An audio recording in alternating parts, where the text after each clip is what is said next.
ఆచార్య కొత్తపల్లి జయశంకర్ గారు.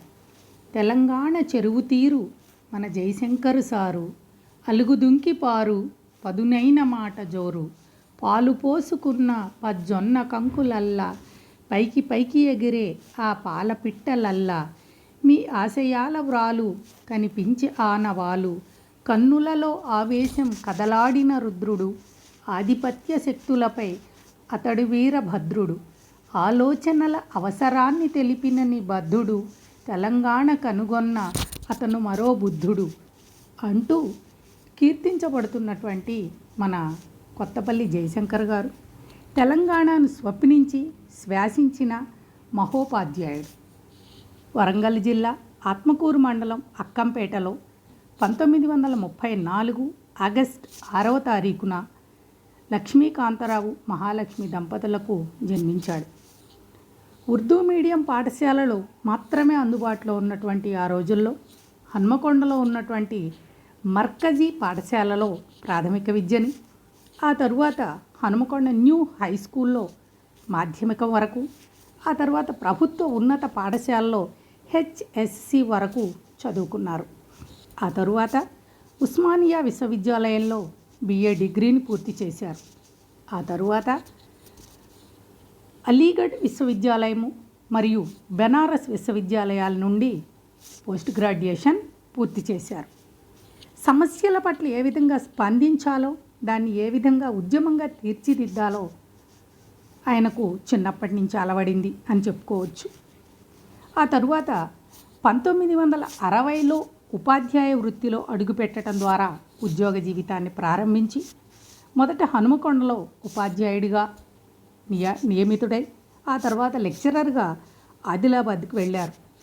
ఆ తరువాత 1975 నుండి 79 వరకు సికేఎం కళాశాల ప్రిన్సిపాల్గా మరియు బోర్డు మెంబర్గా సేవలందించారు. ఆ తరువాత 1982 నుండి 1991 వరకు సిఫెల్ రిజిస్ట్రార్గా పనిచేశారు. ఆ తర్వాత 91 నుండి 94 వరకు కాకతీయ యూనివర్సిటీకి వైస్ ఛాన్సలర్గా పనిచేశారు. 3 దశలుగా సాగినటువంటి తెలంగాణ ఉద్యమంలో జయశంకర్ గారు చాలా కీలకమైనటువంటి పాత్రని పోషించారని చెప్పడంలో అతిశయోక్తి లేదు. 1952 వరకు జరిగిన ఉద్యమంతో పాటుగా 1969, ఆ తర్వాత 1996లో ప్రారంభమైన తెలంగాణ ఉద్యమంలో జయశంకర్ గారి పాత్రని ఎవరు కూడా మర్చిపోలేరు. ఆ తరువాత ఫజల్ అలీ కమిషన్ కమిషన్ని కలిసి హైదరాబాద్ ప్రత్యేక రాష్ట్రం కోరుతూ విజ్ఞప్తి పత్రం ఇచ్చినటువంటి విద్యార్థి బృందంలో మన జయశంకర్ గారు ఉన్నారు.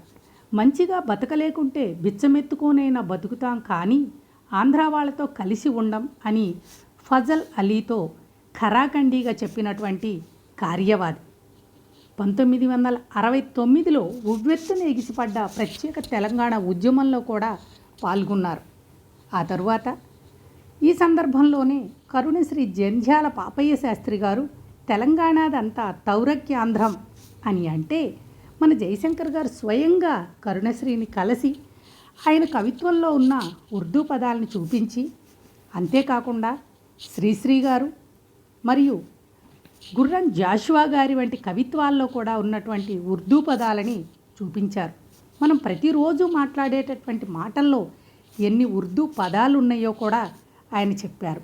ఆ తరువాత 1996 నాటి మన ప్రధాని అయినటువంటి దేవగౌడ గారు ఆగస్టు 15న ఎర్రకోటలో చేసినటువంటి ఉపన్యాసం తెలంగాణవాదులందరినీ తట్టి లేపింది. తెలంగాణ సాధనకి ఎలాంటి వ్యూహాలు రచించాలో జయశంకర్ గారికి తెలుసు. మొత్తం తెలంగాణ ఉద్యమానికి 3 దశలు ఉన్నాయి. మొదటిది భావజాల వ్యాప్తి, అది ఇంతకుముందే జరిగింది. రెండవది ఆందోళన కార్యక్రమం, అది కొనసాగుతుంది. ఇక మిగిలింది రాజకీయ ప్రక్రియ, అది జరగాల్సి ఉంది. దాన్ని పూర్తి చేయడమే ఉద్యమ కర్తవ్యం కావాలి. దానికి రాజకీయ చిత్తశుద్ధి అవసరం అని అన్నారు. ఇప్పుడున్న రాజకీయ నాయకత్వం ఆ పని పూర్తి చేస్తుందని నేను నమ్ముతున్నాను అని కూడా అన్నారు. ఈ 3 దశల్లో కూడా జయశంకర్ గారి పాత్ర మరువలేనిదిగా మనం చెప్పొచ్చు. అందుకే అతడు తెలంగాణ సిద్ధాంత కర్త అని చెప్పొచ్చు. మొదటి తెలంగాణలో భావజాల వ్యాప్తి అది ఎంతగా ప్రజల్లోకి చొచ్చుకుపోయిందంటే జయశంకర్ గారు ఒకరోజు ఇలా చెప్పారు. ఎందుకమ్మా తెలంగాణ అని అంటే, ఏం సార్ తెలంగాణ వస్తే మా పొలాలకు నీళ్ళు వస్తాయి, మా పోరగానికి కొలువు వస్తుంది అనే భావన వారి మాటల్లో కలిగిందని చదువురాని ఆడవాళ్ళు చెప్పినటువంటి మాటల్ని జ్ఞాపకం చేసుకున్నారు.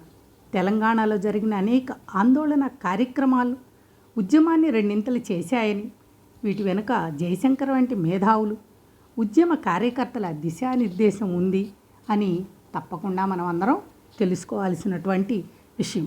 ఉద్యమ ఆచరణలో ఉన్న యువకులకు తగిన సమాచారం, సత్యసమ్మతమైన వివరాలతో జ్ఞానాన్ని అందించారు. తెలంగాణ కోణాన్ని ఊహించని రీతిలో ప్రతి ఒక్క సమాచారాన్ని పూర్తి వివరాలు విశ్లేషణలతోటి ముందుంచారు. ఈ విధంగా ఆందోళన కార్యక్రమాలకు తనదైనటువంటి రీతిలో చేయూతనిచ్చారు.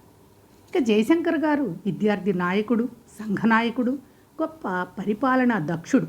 తెలంగాణను స్వప్నించి అహర్నిశలు శ్రమించినటువంటి కార్యశూరుడు. ఎందుకంటే చెన్నారెడ్డి గారి నుండి మన ప్రస్తుత ముఖ్యమంత్రి అయినటువంటి చంద్రశేఖరరావు గారి వరకు ప్రతి ఒక్కరి రాజకీయ పార్టీకి తన మేధో శ్రమను ధారపోసినటువంటి వ్యక్తి. ఆ తరువాత శ్రీకృష్ణ కమిటీ వేయంగానే తన ఆరోగ్యాన్ని కూడా లెక్క చేయకుండా నివేదిక తయారు చేశారు.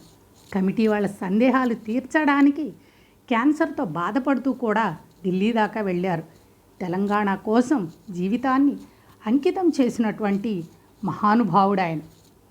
ఇక నీతి, నిజాయితీ, నిరాడంబరత, నిబద్ధత, సమయపాలన ఇలాంటి లక్షణాలు ఉన్నటువంటి మహామనిషి ఆయన. నీళ్లు, నిధులు, భూమి, ఉద్యోగాలు, బొగ్గు, కరెంటు ఇలా ఒకటేమిటి, సమస్త విషయాలపై లెక్కలతో సహా జరిగిన అన్యాయాలను ప్రజాప్రతినిధుల వద్ద, ముఖ్యమంత్రి, ప్రధానమంత్రి వద్ద చెప్పారు. ఒకసారి అతను మాట్లాడుతూ కాళోజీ నారాయణరావు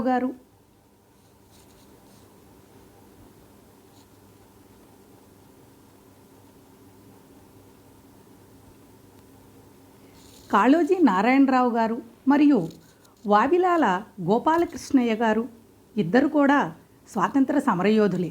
ఇద్దరు 3 నెలల తేడాలో చనిపోయారు. కానీ వావిలాల గారు చనిపోయిన కొన్ని గంటల్లోనే గుంటూరులో ఆయన స్మారక కేంద్రం కోసం 5 ఎకరాల స్థలాన్ని రాష్ట్ర ప్రభుత్వం కేటాయించింది.